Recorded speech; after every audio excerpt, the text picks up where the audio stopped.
how you can delete all your activity log of your Facebook. Now let's start. First, open up your Facebook. Go to your menu section. After you go to your menu, go to the settings. After you go to settings and privacy, scroll down till you find your activity log.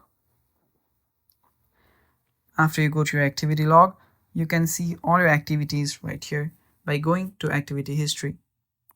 Now here, as you can see, there are all of my activities that I do on Facebook. Now you can delete a particular one by clicking on the three dots and then just unliking it or just deleting it.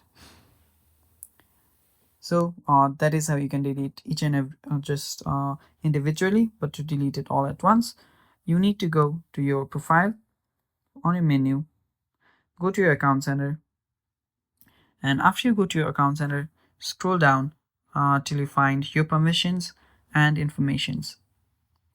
Now after you do that, go to your activity of Meta Technologies and then scroll till you find clear previous activities. And after you do that, just click on one, click on clear and clear previous activity, and your previous activities will get cleared. So that is how you do it, guys. I hope you found this video helpful. Thank you for watching. Stay tuned for more. Bye bye.